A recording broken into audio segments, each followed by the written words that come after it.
ஜெய் பவானி. எல்லாருக்கும் ஒரு அழகான வணக்கம். தியாகம் அதுவே கொடி, இந்திய நாட்டின் அடையாள கொடி.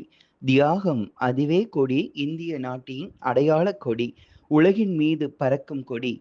மடிந்து கொண்டிருக்கும் மனித குலத்திற்கு ஓர் எச்சரிக்கையாக, எல்லா கெடுக்கோன்மைக்கும் ஓர் எச்சரிக்கையாக, உலகின் தீமைகளுக்கு ஓர் எச்சரிக்கையாக இந்தியா மீண்டும் மீண்டும் அனுப்பி வருகிறது அழியாத கருத்து இது. ஓ இந்துக்களே, அதற்கு கொடியின் மீது உங்களுக்கு பிடியை விடாதீர்கள், அதை உயர்த்தி பிடியுங்கள். உங்களுக்கு உள்ள பிடியை விடாதீர்கள், அதை உயர்த்தி பிடியுங்கள்.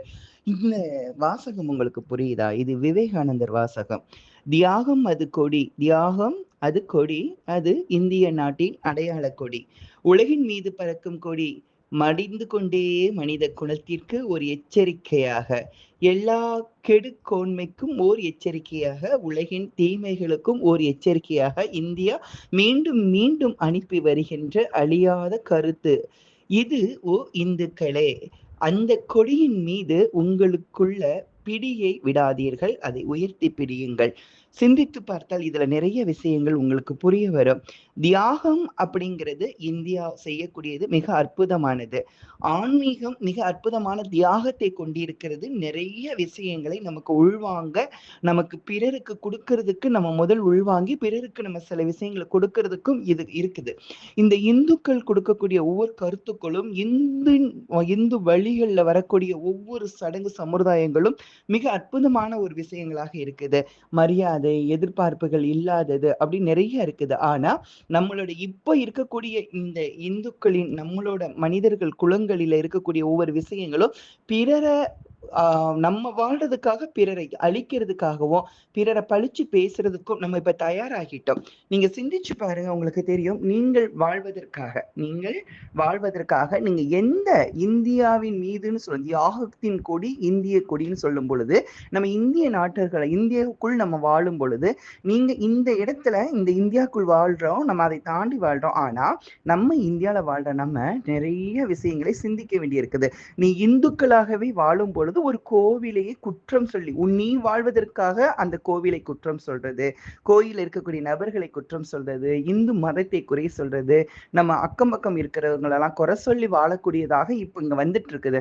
இப்போ நம்மளே ஒரு இந்துவாக இருக்கிற நம்மளையே நம்ம மதத்தை குறை பேசி, இந்து மதத்துல இருக்கக்கூடிய குருமார்களை குறை பேசி, நம்ம தெய்வத்துக்கு சில பேர்களாக தான் பணிபடை, எல்லாராலும் பணிபடை செய்ய முடியுமானாலும் சில பேர் மட்டும்தான் தெய்வத்துக்கிட்ட நெருங்கி தெய்வத்துக்கு தேவையானதை செய்து தெய்வத்தோட அருளை நமக்கு தருவதற்காக தயாரா இருப்பாங்க. அவங்க குருமார்கள். அவர்களையும் பழித்து பேசி, உங்க காரியம் நடக்கணுங்கிறதுக்காகவே குருமார்களை பழித்து பேசுறீங்க. இது எவ்வளவு பெரிய பாவம்! எப்படிப்பட்ட பாவத்தை ஈஸியாக செய்துட்டு ஒண்ணுமே தெரியாம மறுபடியும் அந்த இந்து மதத்துல வழிபடுறோம்னு சொல்றீங்களே, அப்ப இது உங்களுக்கு நீங்களே அழிவுகளை தேடிக்கிறது இல்லையா?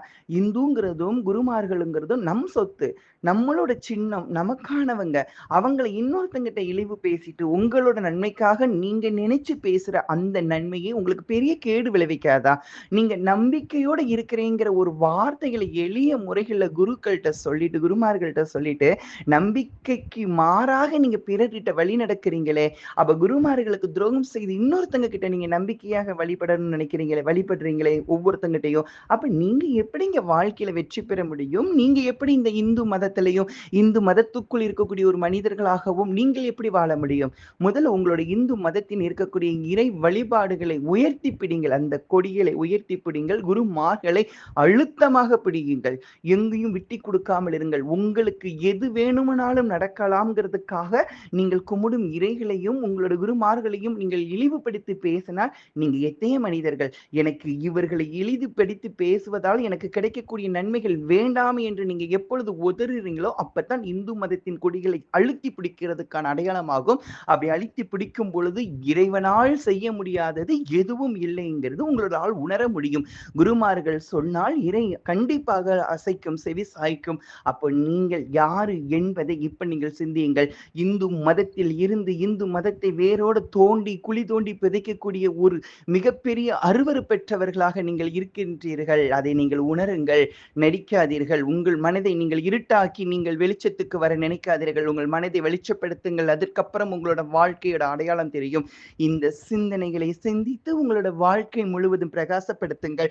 இந்த குரூப்ல இருக்கக்கூடிய அத்தனை சக்தியம்மா குடும்பம், பவானியம்மன் குடும்பம், பழையத்தாள் குடும்பம் எல்லாருமே சிந்தியுங்கள். நான் அம்மாவை கும்பிடுறேன்னு சொல்றதை தவிர்த்துட்டு, அம்மாளை கும்பிட்டு அம்மா சொல்படி நடந்து நான் அம்மாவை இருக்க பிடித்து குருவை மதித்து குருவை விட்டு கொடுக்காமல் நான் வாழ்க்கையில நான் வழி நடக்கிறேன் நீங்கள் சொன்னீங்களானால் உங்களால் உயர்வுகளை மட்டும் தான் சந்திக்க முடியும். அம்மாவை பேசுவேன், அம்மா கிட்ட வந்து சாமி கும்பிடுவேன், அம்மா அருள்வாக்கு கேட்பேன், ஆனாலும் அம்மாவை விட்டு கொடுப்பேன், நம்ம பவானி அம்மாளையோ மாரியாத்தாலை யாரையோ விட்டு கொடுப்பேன், குருமார்களை விட்டு கொடுப்பேன் சொன்னால் உங்களோட தாழ்வுகளையும் உங்களோட பேரழிவுகளையும் யாராலும் தடுக்க முடியாது என்பதே இது சத்தியம். ஜெய் பவானி.